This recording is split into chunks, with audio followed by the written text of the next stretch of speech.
नमस्कार, मी निलिमा सुपुत्र जाधव, जीप प्राथमिक मराठी शाळा शिरवळवाडी, तालुका अक्कलकोट, जिल्हा सोलापूर। मी सुदर्शना दिगंबर नांदोटे, चौरे, जिल्हा परिषद प्राथमिक मुलींची शाळा शिरवळ, तालुका अक्कलकोट, जिल्हा सोलापूर। मी श्रीमती गायत्री दत्तात्रय काळे, जिल्हा परिषद प्राथमिक शाळा मंगरुळ मराठी, तालुका अक्कलकोट, जिल्हा सोलापूर। जिल्हा शिक्षण प्रशिक्षण संस्था वेळापूर, जिल्हा सोलापूर आयोजित निपुण महाराष्ट्र कृती कार्यक्रम आधारित आम्ही आपणासमोर कॅरम बोर्डद्वारे खेळूया हा उपक्रम सादर करीत आहोत। तर निपुण या कॅरम बोर्डद्वारे शिकूया या खेळामध्ये एकूण 19 सोंगट्यांचा समावेश आहे। 19 या ज्या सोंगट्या आहेत त्या प्रत्येक सोंगट्यावर असे कृती क्रमांक टाकलेले आहेत आणि या कृती क्रमांकाद्वारेच कृती पत्रिका जी आहे ती तयार केलेली आहे। पहिली जे आहे अक्षर वाचन करा, दुसरे जे आहे अक्षर लेखन करा, तिसरे जे आहे अक्षरापासून एक शब्द तयार करा, चौथा आहे कानाचे शब्द सांगा, पाचवे आहे बिलांडीचे शब्द सांगा, सहावी कृती आहे शब्दापासून वाक्य तयार करा, सातवी आहे चित्र वर्णन करा, आठवी आहे शब्द ऐका व त्याचे पहिले अक्षर लिहा, नववी कृती आहे शब्दांचा डोंगर बनवा, दहावी कृती आहे श्रुतलेखन करा, 11वी कृती आहे शब्दचक्र तयार करा, 12वी जी कृती आहे सापशिडीचा खेळ खेळा।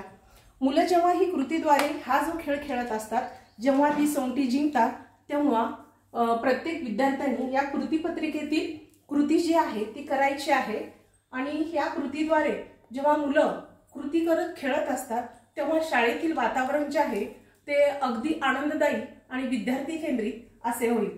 तर आता आपण पहिल्यांदा अक्षर वाचन करा, अक्षर लेखन करा व अक्षरापासून एक शब्द तयार करा ही कृती पाहणार आहोत। तर कॅरम बोर्ड मधून खेळूया आणि निपुण बनूया हे जे साहित्य आहे तर त्यामध्ये पहिल्यांदा अक्षर वाचन करा। तर हा खेळ खेळल्यानंतर मुलं सापशिडीकडे येतील।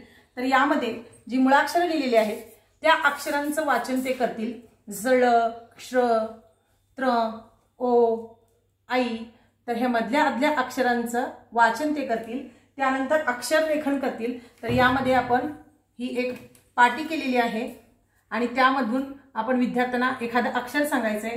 तर ओ लिही असं जर म्हणलं तर त्या अक्षरांचं मुळाक्षरांचं तो लेखन करेल। आणि ही कृती केल्यानंतर आपण या पद्धतीची ही सापशिडी बनवलेली आहे। हार्डबोर्डची सापशिडी आहे ही। तर ही खूप मजबूत आहे आणि यानंतर डायस बनवलेला आहे आणि ह्या सोंगट्या आहेत। 4 विद्यार्थी आरामात हे साहित्य खेळू शकतात। तर याप्रमाणे आपण जर डायस टाकला 4 आले 1 2 3 4 क्ष हे अक्षर मूल वाचणार आहे आणि त्यानंतर ते त्यानंतर ते शिडी चढेल आणि हे ओ अक्षर सुद्धा वाचणार आहे। अशा पद्धतीने हा खेळ खेळत मुलांनी यायचा आहे। जर तो सापशिडीवर आला तर वर जाईल आणि सापावर आला तर खाली येईल। अशाप्रमाणे जो शेवटी जिंकेल त्याला आपण अभिनंदनचं कार्ड द्यायचं आहे आणि एक चॉकलेट पण द्यायचं आहे। अशी कृतींची ही मालिका आहे आणि यापुढील कृती आपण पुढच्या टप्प्यात शैक्षणिक साहित्यातून बघणार आहोत। तर भाषा विकास अंतर्गत पुन्हा एकदा निपुण महाराष्ट्र या कृती कार्यक्रमामध्ये आपण जेव्हा अक्षर शिकतो तेव्हा त्यानंतरचा पुढचा टप्पा असा येतो की मुलांना अक्षर चिन्हांची ओळख व्हायला हवी आहे आणि अक्षर चिन्हांची ओळख होण्याचा सराव जेव्हा आपण अक्षर शिकलो, मुलांना चित्रांची नावं सांगायला सांगितली तेव्हा मुलं ती सांगतायत आणि त्यातूनच आपण एक कृतीयुक्त खेळ घेणार आहोत की अक्षर चिन्हांची बेरीज। तर अक्षर चिन्हांची बेरीज करताना सर्वप्रथम आपण आपल्या वर्गातील मुलांना एक चित्र द्यायचं आहे आणि ते चित्र ओळखायला लावायचं आहे। सांगा बरं हे चित्र कशाचं आहे? मासा। बरोबर। आता मा, आ, सा, स, आ अशी मासा या शब्दाची रचना असते हे आपण त्यांना अगोदरच सांगितलेलं असतं आणि मग त्यांना परत हीच अक्षर जोडायला लावायचं आहे। चला बरं आपण अक्षरांची आणि अक्षर चिन्हांची जोडणी करूया। म, आ, स, आ। आता ह्यांची बेरीज करायची आपल्याला। कशी करणार? म अधिक आ। म अधिक आ कसा लिहायचा बरं? दाखव बरं लिहून। म अधिक आ बरोबर मा। मा बरोबर। आणि स अधिक आ बरोबर सा। तर अशा प्रकारे मुलांना आपण आ या स्वरचिन्हासाठी उभी रेष हे चिन्ह आहे असं दाखवून देऊ शकतो आणि त्यातून मुलांच्या स्वरचिन्हांमध्ये उडणारा गोंधळ कमी होईल आणि निश्चितपणे आपले मूल श्रुतलेखन आणि वाचनामध्ये नैपुण्य प्राप्त करू शकतील। आता शब्दांची ओळख झाली, अक्षरांची ओळख झाली, अक्षरांच्या कृतींची ओळख झाली, ती जुळवाजुळव कशी करायची ओळख झाली, स्वरचिन्ह छान प्रकारे लिहिता येऊ लागलेत, छोटी छोटी वाक्य करता येऊ लागले, तर पुढचा टप्पा काय असणार? निश्चितच वाक्यांची ओळख। आणि मग वाक्यांची ओळख तयार करण्यासाठी आपण मुलांना काही कृती देणार आहे आणि त्या दुसरा खेळ आहे माझा कोण होणार वाक्यवीर। मुलांना जिंकायला खूप आवडतं आणि त्यातून आपण या कृतीचा शोध लावलेला आहे। भाषा विकासासाठी वाक्याची रचना अतिशय महत्त्वाची आहे आणि त्यातून आपण मुलांना कर्ता, कर्म आणि क्रियापद या क्रियांची ओळख देऊ शकतो।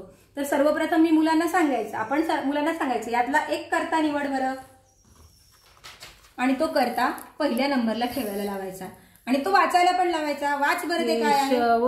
केशव। त्यानंतर तो कुठली कृती करेल तर ती कृती त्या मुलाला ठेवायला लावायची आहे शाळेत। Very good. आणि त्यानंतर केशव हा मुलगा असल्याने त्याचं क्रियापद काय येणार आहे? जातो। अतिशय बरोबर, खूप छान वाक्य तयार केले आहे। त्यानंतर आपण अजून दुसरं वाक्य घेऊया। त्यानंतर दुसरं वाक्य घे।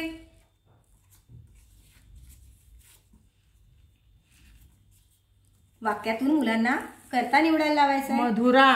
मधुरा। खेळ। मधुरा खेळ। खेळते। खेळते। बरोबर, म्हणजे कर्त्यानुसार त्यांनी क्रियापद मुलाने व्यवस्थित जोडलेलं आहे। त्यानंतर अजून एक वाक्य आपण देऊया। काही वाक्यांमध्ये क्रियापदात बदल होत नाही बरं का, ही गोष्ट आपण त्यांना सांगूया। मेघना। वैरण। काप। आता या ठिकाणी आपण मेघना वैरण कापाऐवजी वसंत शब्द लावला तरी क्रियापदामध्ये बदल होणार नाहीये। यातून आपण मुलांना वाक्यांची ओळख आणि वाक्यांची रचना शिकवू शकतो, कारण खास करून आमच्यासारख्या कन्नड भाषिक भागामध्ये मुलांना क्रियापद जोडताना अनेक अडचणी येतात। तर ह्या कोण होणार वाक्यवीर ह्या वाक्यांची जर त्यांनी योग्य जोडणी केली तर त्या विजेत्याला आपण एक छानशी ट्रॉफी बक्षीस देणार आहोत आणि त्याला विजयाचा मुकुट त्याच्या शिरावर ठेवणार आहोत। तर अशा प्रकारे तो वाक्यवीर होईल आणि अभिनंदनाला पात्र होईल। त्यानंतर पुढची यानंतर आपण शब्दांचा डोंगर बनवा ही कृती पाहणार आहोत। तर आपण पहिला जो शब्द देत आहोत संत्री आणि दुसरा शब्द देत आहोत कुत्रा। तर या शब्दापासून शब्द डोंगर बनवायचा आहे। ही संत्री। ही संत्री आहे। ही संत्री गोड आहे। ही संत्री पिवळी गोड आहे। खूप छान। माझ्याकडे आहे कुत्रा। हा कुत्रा आहे। हा काळ्या रंगाचा कुत्रा आहे। हा काळ्या रंगाचा मोती नावाचा कुत्रा आहे। हा काळ्या रंगाचा मोती नावाचा कुत्रा आमच्या घरी आहे।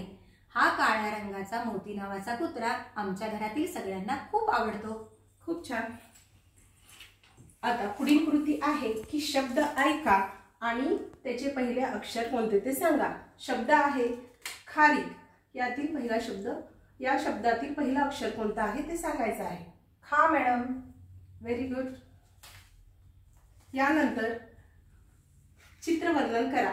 तर आपण मुलांना असे छोटे छोटे चित्र दाखवणार आहोत आणि जेणेकरून आपले विद्यार्थी वर्गातील विद्यार्थी की जे बोलते होतील आपण त्यांना चित्र दाखवून या चित्राविषयी त्यांना बोलायला लावायचं आहे। त्याचप्रमाणे विद्यार्थ्यांना आपण गोष्ट सांगण्यास प्रवृत्त करण्यासाठी ते गोष्टीचं आपण इथं वर्णन थोडक्यात केलेलं आहे। सशाचं चित्र दाखवलं आहे, कासवाचं चित्र, ससा, कासव, शर्यत या 3 शब्दांवरून त्यांना गोष्ट सांगायला लावायची आहे। त्याचप्रमाणे पुढील एक कृती आहे की मात्रा असलेल्या वाक्याचे वाचन करा। शेखर शेतावर गेला। खूप छान। तर याचप्रमाणे शब्दचक्र आणखी कृती आपण घेणार आहोत। ते शब्दचक्र, या शब्दचक्रामध्ये आपल्याला एखादं शब्द तयार करायचा आहे। तर आपण ही कृती आपण बघूयात।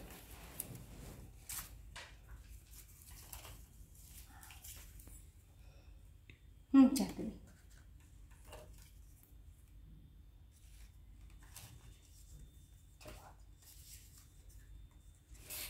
टाक, चाक,